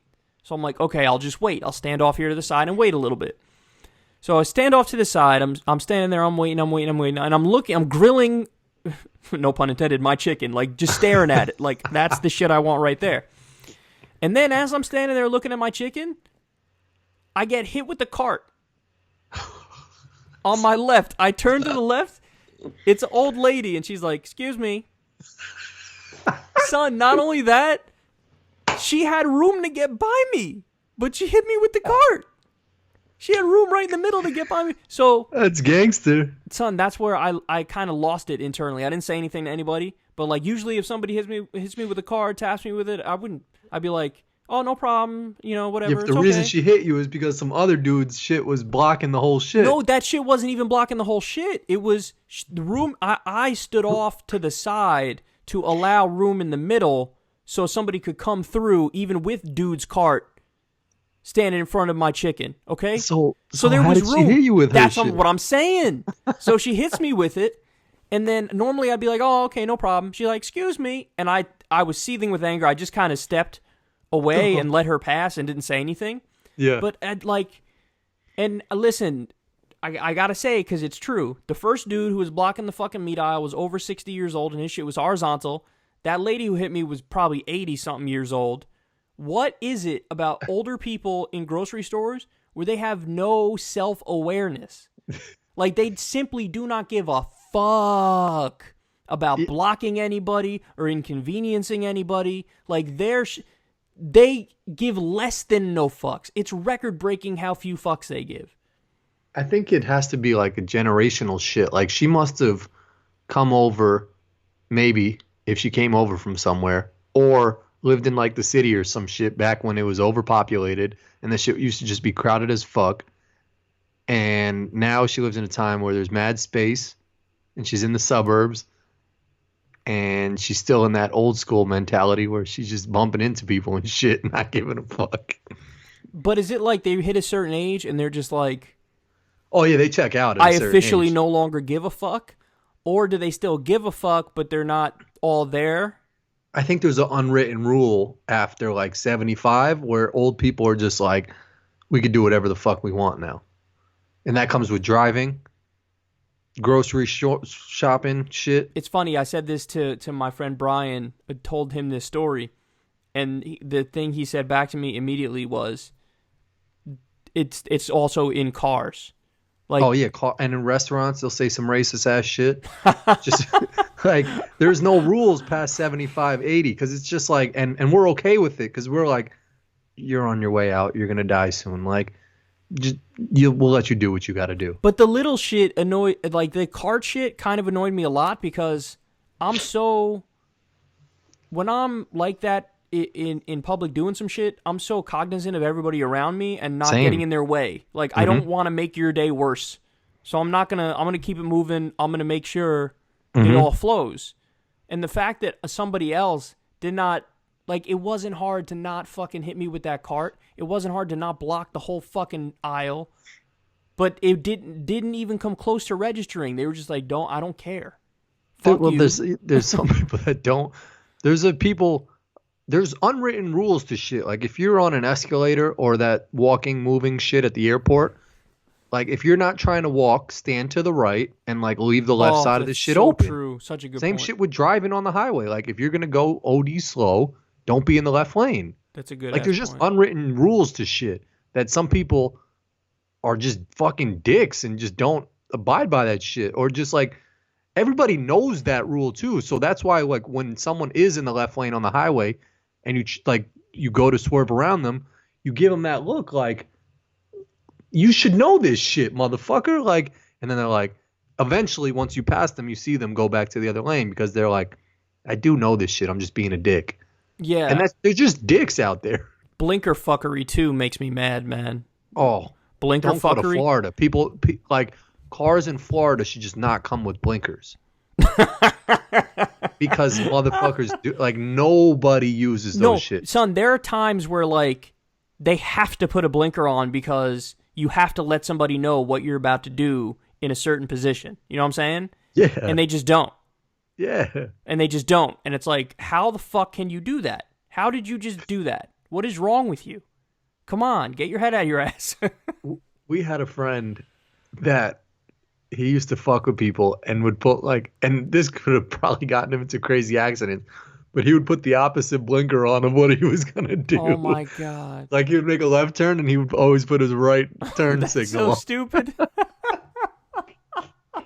I have a friend who used to, when I was driving, he would put my shit in neutral. Oh, And then my pedal would stop working, and I'd be like, "What the fuck?" oh, has that ever happened to you? Like that shit freaks you out if you ever. Oh hell just yeah, it freaks you mistakenly, out. like if I've had to take my dogs to the groomer and they'll hit the shit to either like the lower gear or neutral. Yes. You just like panic for a second. course. You're like, I don't know what to do. Yeah. Yeah. If like I don't even know if I picked up on it, he would have to look at me and then put it right back and just laugh because I was like, "What happened?" Like my car stopped working. That's the extent of my thought. It's so weird that when something like that, going back to the garbage shit, when something just doesn't work how it's normally supposed to work, we just panic and it's just like, Dude. Well, I know I do. I'm a little bitch. Oh, I when it do comes too. to I'm a bitch too. It's the Nintendo shit. Every time think about what you used to do when your Super Nintendo game wasn't working. You turn the shit off, take it out, blowing that shit. blow on it, put it right back, and then if it didn't work, you'd be like, "This shit is broken," because that shit was supposed to work for everything. What happens when your computer's not working? Yo, I gotta reset this shit. Just reset it. That's Phone, the just first hold thing. and reset it. Yeah, and most people with most shit, if you don't get it fixed like ASAP in the simplest way, you're just hopeless. Yeah. It's just like, oh, so it's gone. Like there's no prayer of fixing this shit. But I'm like the ultimate. Like there's some people that will try a couple things. Like if I can't push a couple buttons on my remote, like if something pops up on my TV screen and I can't like push a couple buttons to like get it off my screen, that's it. I'm going to sleep for the night. Like I'm turning that shit off and just hoping tomorrow morning like I this respect shit that. works. I'm on your end of the spectrum. Like I'll try.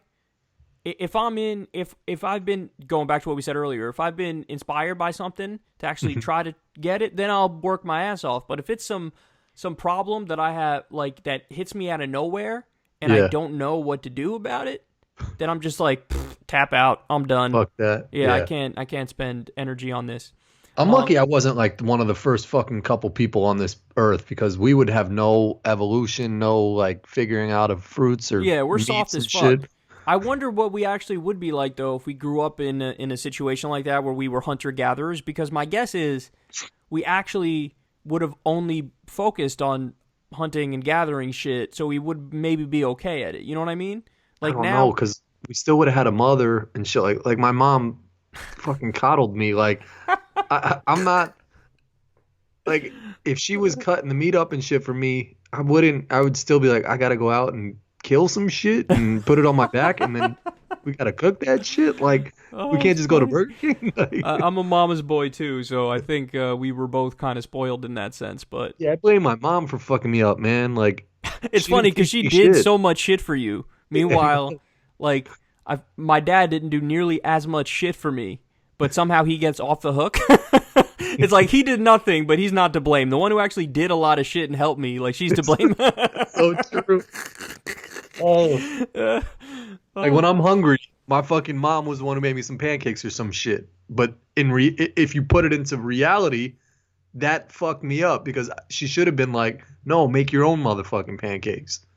But I was hungry at that time, and I could have died. She fed me those pancakes. I could have died. You were gonna die. Shout out to all the moms out there. Like, Mother's Day is a big. When is that shit? In February? I'm so bad with dates, dude. There was one time I forgot when Christmas was. It should just be like a lazy ass person day or some shit like that. There's got to be a lazy day. There's so many days. Everything's a day, so I'm sure there's a lazy day. There's got to be something like that. There's something similar to that. Yeah, stoners would probably say like 420 is like a lazy day. Well, it's the weed smoking day, right? Is there a name for it? Is it like? I think it's just 420. Blaze up day or some shit. No. I had I've been having this recurring dream, like different versions of it. But the dream is I'm taking a test and I'm not ready. And like I haven't studied at all. Oh, that was me in fucking reality. So I think I would be comfortable in that dream. I was never ready for any of my tests. I mean, most of mine I did some amount of preparation for, but there were some where I didn't, or I got caught out of the blue. But like, that's so what happened in the last one, I remember some of it. I think it was like a math test. And here's how much of a nightmare it was. We had to study, and this was after we went back to the high school, by the way. So I think that impacted me having probably. that dream. Definitely. But it was like a math test, and I walk in. The professor doesn't give a fuck about like anybody cheating or anything, or at least we don't think the professor does. So I'm sitting there. The test starts. I start literally just like looking right over and cheating immediately, like cheating off the person next to me, and then don't get caught or anything. But what's funny is it's almost like in the dream I'm me. I only know English, but the test is like in Japanese. And so I'm looking at it, trying to copy it. I can't even copy it because I don't know what the fuck they're writing. Like, I can't, it's not literally not translating into my head so I could like copy it. And then what I do is I literally get up, go sit next to somebody else and try copying off their shit. And the same shit. It's like it's in like Japanese or something. And so I don't so time is going by. I know time is running out for me to take this test. I still haven't answered a single question on this shit. And I'm trying to look at the other tests and do it, but I can't do it because it's not translating. And so I'm starting to panic, and then I wake up at some point and nothing happened. Damn. But it was like that. Your dream was my reality every fucking test. It would be get the test, know nothing on that shit. It'd look like some Japanese shit. I'd wait like it. Everyone else would get their test. The smart kid next to you would start going ham on his shit and fucking hacking away at it. Yeah, and everybody was going in my dream. They were everything going crazy. Like, you're looking left and right, and everybody's attacking that shit, punching in on their. This was math. practice, like towards the later years in high school when that shit started getting hard, when you had to start like really doing shit. It was always hard to me. I'm so bad at math. So I would sit there and motherfuckers would be going at it. They'd be with the ruler and the, like calculator punching shit in, and like classes were what, I don't know, 60 minutes long or some shit like that, and it'd be like 10 minutes would go by. I'd have nothing on my paper. Oh, that's the worst. And I can't see their test. And you'd start off with a little like, yo, Nick, let me see your shit. And he's like, yo, I'm locking him. Like, fuck, get away. So I'm like, fuck, yo, Sarah, let me see your shit. Come on. like looking at them like, why aren't you showing me your shit? No one would show me. And then you'd get like a half an hour in class, and they'd be like, you're full on panic moding. Full on, like, sort of sweating. Yeah. The teacher knows I'm cheating, and they're like, are you gonna, like, is someone gonna let you cheat or what? Like, what's good? And then it's like 45 minutes goes by, and like you have a little bit of the first one, and then the person's all done. They're like checking their shit, going through it, flipping the pages. You're like, yo, hook me up, man. And that's when they sort of will put the shit to the side, and you start getting, like, all of my tests were completed from the 45-minute marker on. Oh my God, man. Jesus Christ. Son, that's kind of gangster that you didn't think, like, just to avoid this feeling, I should probably prep for some of my tests. You know what I mean? Because that feeling is the worst fucking feeling in the world. Oh, but it's such a good feeling once your paper is all filled out. Once you finish and you walk out, any test, that was always the best feeling in the world. Let me ask you, even if you got a 20 on the shit, like, just the fact that you get to leave the class, like, is like Scantrons, how cheating on that would you consider that harder or easier or in the middle? It depends. I feel like it was easier, but then some teachers got tricky and they would fucking jumble up the, like, questions. So, like, your question 1 would be my question 18 or some shit. So I'd be like, oh, okay, he's got C for 1, so I'm good. I could see that clearly. And then I'd, like, sort of start looking in on your paper, and I'd be like, hold on, what the fuck? Like, that question isn't the same question as my shit. Oh, that's so true. I remember that. That is something that happened. I would get so mad at the teachers, like, just give us the same shit. But then you would find somebody, it would maybe be in, like, the row over from you, that would have the same shit. Who somehow had the same shit, yeah. So you would have to go off of their Scantron, but then you were like, I don't know if I really trust that motherfucker. Testing was the worst, man. I was not a good test taker. Did you ever feel like you nailed it on a test and then you fucking failed? That happened to me a few times where I was like, I killed that test. And then I failed it, and I was like, what? Yeah. And there were other times I was like, I failed this shit, and I did well on it. Yeah, that happened to me too. And that happens with me with a lot of things. Like, that used to happen to me with job interviews. I'd be like, I slaughtered that shit. And maybe I did, and I just didn't get the role or whatever. You're a good interviewer. You would definitely, interviewee, I should say. Because the art of an interview is you got to make the person like you. That's it. Mm-hmm. That's it. Every other rule is out the window. Ain't no rules. You gotta make it so that the person likes you. Yeah, that's true. You know? And so as long as you do that, you're good. Yeah. You know? I guess it's a different with the Scantron. Or you're right. I would study for some shit and I'd be like, I just slaughtered that shit. And then you get the test back. But there would always be a reason or something. Like, everybody in the class would get the bad grade, and like the teacher would sometimes that shit happens where they do a shitty fucking way too hard thing and they didn't tell the right shit that you're supposed to study for it. Yeah. That shit happened for sure.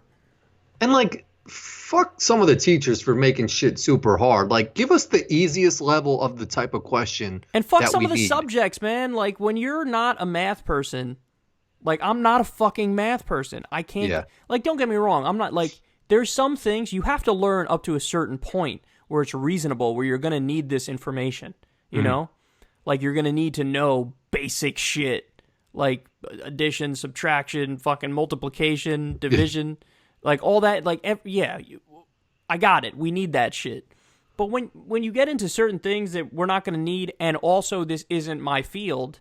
And some of the shit that we do need that they don't talk about, like, have a bank account class. That's true. Have a credit card debt class. Have a fucking... But also, like, I agree with all that. You got to prep people for the real world. But also, on top of that, they should offer everything that's already offered, like all the like philosophy and shit like that. You know what I mean?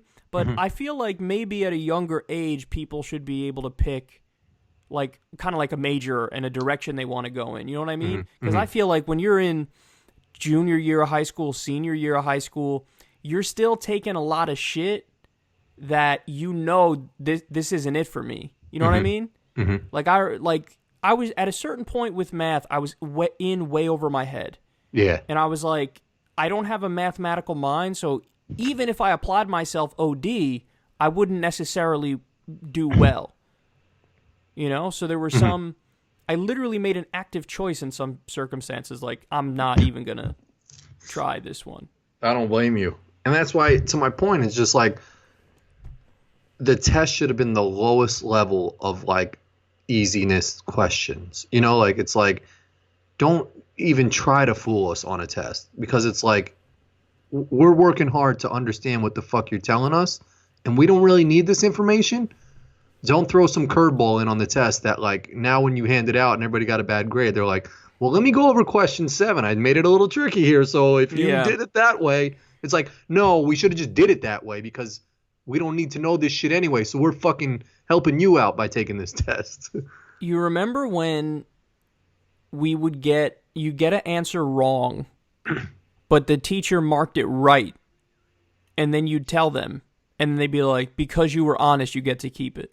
Oh, people would tell them that they fucked up? That happened a few times where somebody would get a question wrong, and they would go back up to the teacher and be like, I got this one wrong, and you marked it like it was right. Oh, that's a good fucking person. But because they were honest, they were like, you're good. But what's fucked up is it doesn't work like that in real life. Like, if you go to the bank and you're like, look, man, y'all gave me an extra $200. No one is ever going back. They would never be like, you're good just because you said that. They'd be like, you better give me that shit back. Or plus else interest, you're going bitch. to jail or some shit. Like, I once had an ATM machine give me, I think it was an extra either $20 or $40. I think like the 20 stuck together. Son, I saw a story the other day. An ATM machine broke and it was just spitting out hundreds, and there were people all around it picking up the hundreds. Seriously? Yeah, it was an ATM machine that broke. Wow. Well, I told you this story before. On a highway on the route, I think it was from like here to New York or some shit, like a route that I take, a Brinks truck opened up or some shit, and like money just spewed all over the place. Oh my God, what? So for like a good stretch of the highway, there was just money on like the side of the. They said it was like $200,000, like something crazy. What happens though in a situation like that? Because I think those bills are marked, and so they know which bills were in transit. Like, so if somebody's going to the strip club or some shit with it. Yeah, you got to go to a cash business that doesn't give a fuck. But I feel like most places, it would register that you're spending money that's not that's not yours. You know what I mean? Like, they always have these workarounds, man. Like, there's a lot of shit when if somebody robs a bank, if I'm not mistaken, there's some shit that like explodes and it's like a red dye, and you can't get it off, and so they know you robbed a bank. Yeah, there's some crafty shit like that happens. Yeah, I mean, they have this in movies and shit like that, where like sprays open in their face or something like that. But there are some bills, I think, that like the ink could explode or something like that. I don't know. I never thought about robbing a bank. You remember the thing in Office Space where they come up with this computer program? Yeah. That basically takes like a fraction of a cent. It took like a penny. Yeah. It was like a fraction of a penny or something in each transaction that's not accounted for, and they take all that and they put it in some side bank account, and then over the course of like whatever, a few months, or since there's so many transactions over the course of a few days, all of a sudden you got like a couple $100,000 or a couple $1 million. Yep. Now, I wonder if that shit was real. If that was like that shit's got to be happening. Like everything that happens in movies is happening in real life somewhere. What? I Batman? drove to... Is Batman happening somewhere? Probably. But I drove from my house to Madison, Wisconsin, and the drive was like all these weird back roads and like country, like old looking houses and some shit. And I was like, there's definitely some like fucking kids hiding in the bottom of these basements or some shit like that. Like, these houses were in the middle of nowhere. Yeah, that shit scares me, the thought of, like, there is somebody right now as we're talking chained in a basement somewhere. Yeah. Like literally is kidnapped and is a hostage and nobody even knows, or people Well, know like, but they can't find him. in Georgia, like there's these fucking huge mansions that like have these like long ass like driveways to get to the front of the shit, and like all like people definitely still have slaves and shit like that. Like there's still weird shit going on Of that course, we I just mean, don't that just has not gotten. murder still exists, rape still exists, like all these things that you Yeah. and I think of like, whoa, that shit is still real somewhere. Yeah. Like that's happening.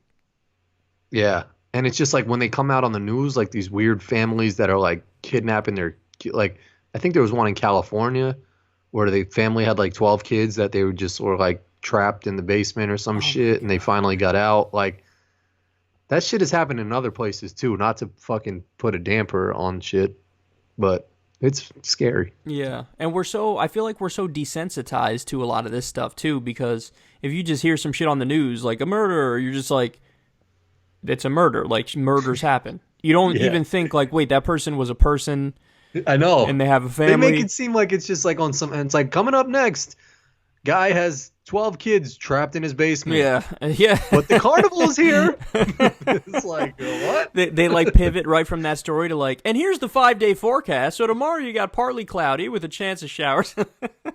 They're like old ass bitches, just like, well, that stinks. Anyway, it's gonna be rainy. Yeah, local news is the worst, man. Yeah, it is. It's so bad. I get like a sinking feeling in my stomach every time I see any local news, even for like a split second. It's so awkward. The just- one by me, there's this big Indian dude who's the main anchor. There's a pregnant bitch who's like his side, like the side Big chick. Indian dude, pregnant bitch. Hashtag big Indian dude. Hashtag pregnant bitch. And the weather lady is like this old, like she's got to be like 67-year-old old lady who sometimes will sit on the panel with them when she's telling the weather. It's just the most weird looking shit. Are they all being fake or no? They're all fake as fuck. And today, like, after, what did she say? She said some stupid ass shit. Oh, and she was talking about the guy from Hootie and the Blowfish. Yeah, they're coming back. Yeah, and she was like, you gotta listen to Darius Rucker sing blah blah blah. And both like the Indian dude and the pregnant bitch looked at her like, okay. Like, we're not doing that. It's just so awkward. Hootie and the Blowfish, man. I used to like him when I was a kid. I fuck with the guy Darius Rucker. He's a good singer. Yeah, I used to like him when they were a kid. You know, I was through that newish Justin Timberlake song. It's not new anymore, but it was new recently. I like that dude. What's his name that he did a song with? Chris Stapleton, is it? The country dude? Oh, I've heard the name, yeah. Yeah, there's some good. It's funny how that whole thing is a world unto its own. Like in Tennessee, hell the yeah. country music is so big and like they're so famous. It's almost like Yeah. a parallel Hollywood in a way. You know what I mean? Yeah, Like this yeah. whole different subculture that's gigantic. Yeah, those people are fucking gods. And I hated country music growing up, but like I could listen to a couple songs now. Like Yeah, some of them. I know the one you like that I actually in turn liked because you played it a few times. Cold beer on a oh Friday yeah, night. fuck with that song. Yeah, Sucking dicks and feeling right. I like that. There's some shit that like I'll put on, and just because I've grown up hating that shit, whoever I'm in the car with is like, you're gonna change that shit, right? And then it'll still play. I'm like, sort of fuck with it, but I'll change it. Some country shit or some other shit? Some country shit. It depends on the song, man. There's some hot country songs, but That's what I'm saying. But I've always just been, it's just bred in me to hate country music. yeah, because some of them are shitty. I mean, that's unavoidable. That's like it's like pop music. Like you could have a hot pop Yeah. song that you're like, this shit bangs. But you could also get the most trash fucking pop song that's like just gross and fucking repetitive and unoriginal, and Just made for the radio or some Yeah. shit. it's weird But- how some songs really connect with your mind and you're like, I like this, and other songs you're just like, I don't feel anything listening to this. Yeah. Isn't that weird? Yeah. Like it almost like has to tap into a certain frequency that you're in tune with. But there's like the person next to you, that person has a totally different frequency where Yeah. they'll hear some shit that you don't like at all and they're like, I like this one. Yep. And you're like, what? Yeah, it's so weird. Well, I can never come around on NASCAR. I can't get into NASCAR. And maybe because I'd never been to an event. I've got a buddy who lived in Nashville that was like, "Oh, if you went to a NASCAR event, you would love it." It And I'm depends, like, man. nah. Like, I personally agree with you, but I know that I agree with you because I wasn't raised in that culture where they Yeah. watched it and they liked it. And here's why I'm kind of understanding of people who don't have those same tastes as me, because I know that I don't have the same taste as a lot of people who are watching this right now, and I get so much shit for loving golf. And like every time I read like one of the comments where somebody really is like fucking hating on golf, I always think like, you simply do not have my perspective of actually playing it a little bit growing up with my dad, Yeah. and then you learn about it, and then you also like watching John Daly hit a golf shot. Watching one of the, if you're a golfer even for a little bit of time and you watch a professional golfer hit a shot in person, you're kind of in awe. You're like, there's some shit that's 196 yards away from us right now, this little fucking cup, and you're hitting this little golf ball with the perfect trajectory and shape right at the target. That's Yeah, like, it is fascinating. It is fascinating, but the point is, like, at face value, it sounds stupid. Like, I'm going to take this ball and hit it with a stick into this hole that's cut out in a field down there. That sounds stupid. I agree it sounds stupid. But everything, once it becomes a sport, once it becomes an art form, there's a science to it, and there's a lot more to it than people think at face value.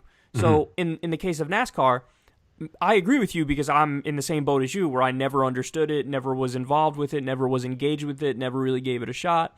But you know damn well there's probably like 1,000 different angles to it that actually makes it kind of interesting. Like, Yeah. Yeah. what kind of The way engine do they those have in the car- yeah. car? What's the hot engine? Is everybody using that same shit, or is there different? What's the, what kind of cars are they using? Tires and what's shit the like weight? that. What's the tires? What are the best tires? Who's the best person to be leading your fucking pit crew?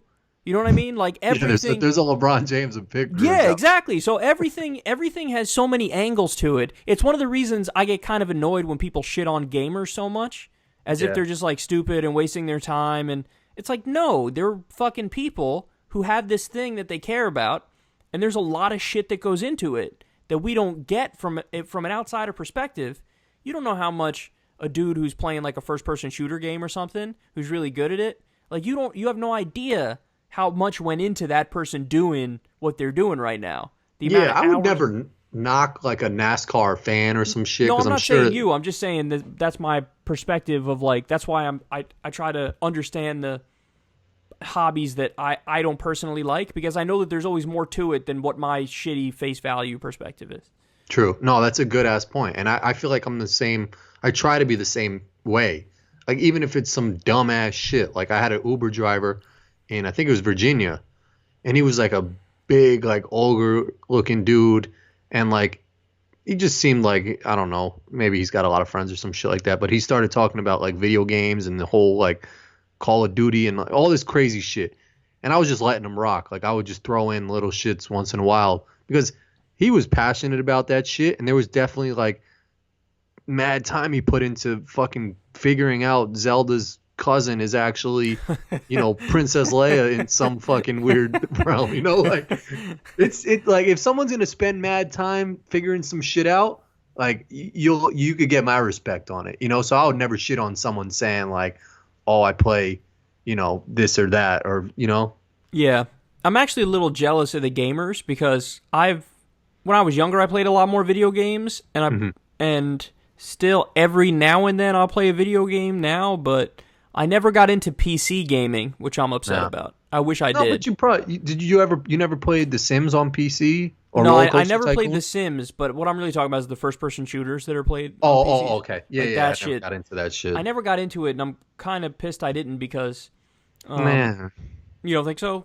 Nah. I mean, I know that I had a really good time playing the video games I did play on the different consoles I played them on. Liked it. But I don't know. I always felt like before there was the online possibility when you play video games. That's how old I am. I remember when you could play not online. I always didn't like playing by myself, like playing me against the computer by myself. That felt weird to me. It felt like I don't like doing that. It was like lonely. It was like, what am I doing? If I had a friend with me, that's a different thing. It was like lonely just playing against the computer by yourself. Yeah, But I now they have never. online around the world, so you're never playing by yourself. People are playing with other people. I mean, it is a cool concept. Like if like we log off and then it's just like you can still communicate with some dude in fucking wherever playing a game that you both are good at. You Yeah, know, like like if me and you picked up, whatever this Red Dead Redemption shit, this Western game, yeah. where it's like a first-person shooter shit. If Hmm. me and you both started playing it and like playing from across the country, and we're doing shit together on, like that'd be fun. But Yeah. it takes time to like pick it up and learn it, and I feel like I don't have the base skills that I would have needed on You could probably pick it up though. I mean, too like, much. or It's too even like much. 2K or some shit like that. Like playing against the computer eventually got old. Like you would do it, but then you'd be like, all right, this sucks. Like I'm playing against a fucking computer. He always makes a 3-pointer or some shit. But like if you could log on to 2K or that old school college basketball game we used to play and like play that shit against a real person and talk shit and like, Yeah, see, it's fun. That shit yeah, is fun, man.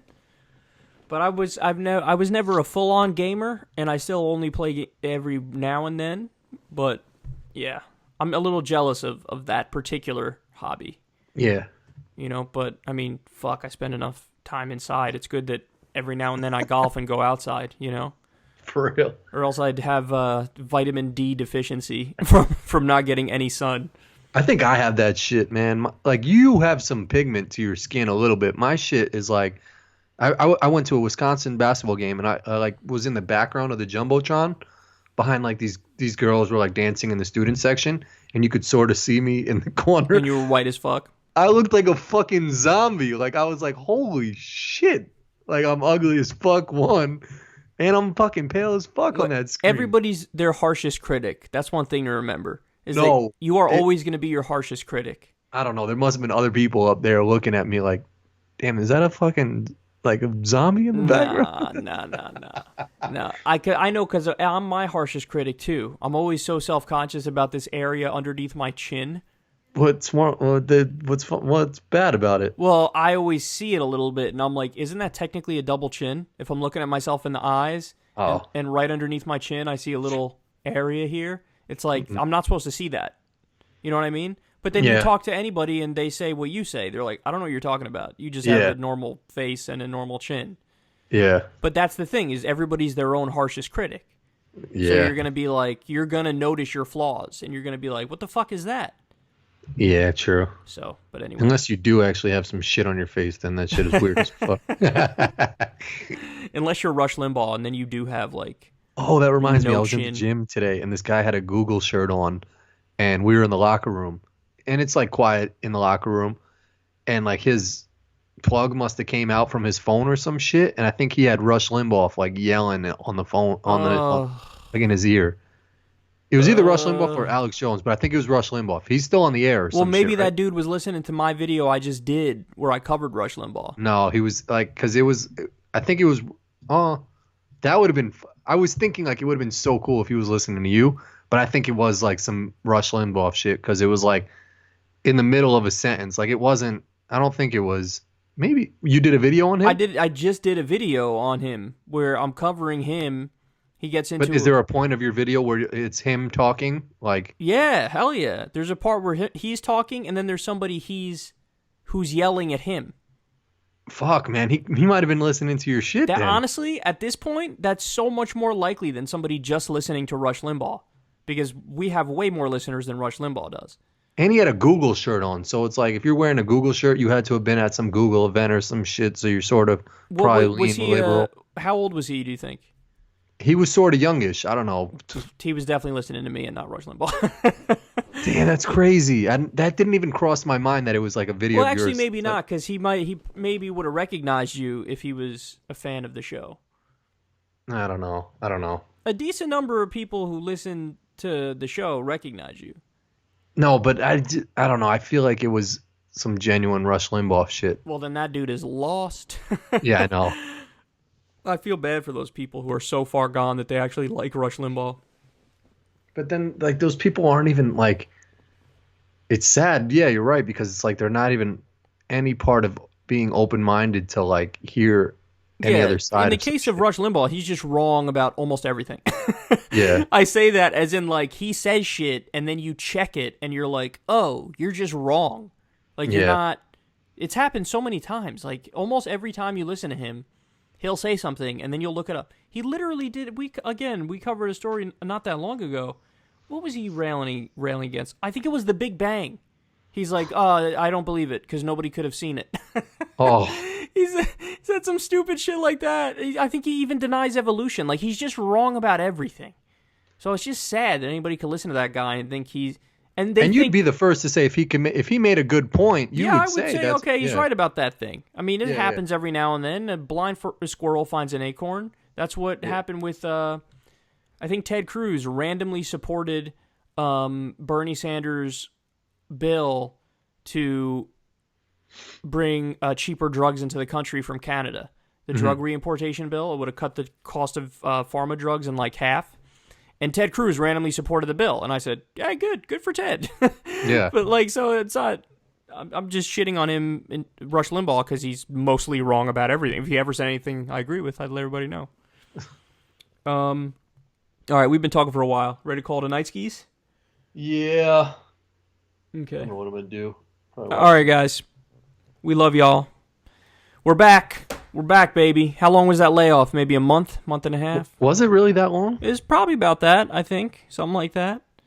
But Sorry to all the I feel for the Politicon people because those people were genuinely like the ones who listened to Kyle and Corin were like, "Yo, the show, blah blah," and then we sort of were just like, oh, you feel bad we haven't done a show? Yeah. But they were all cool. This is the first time you're talking to your loyal fans since Politicon.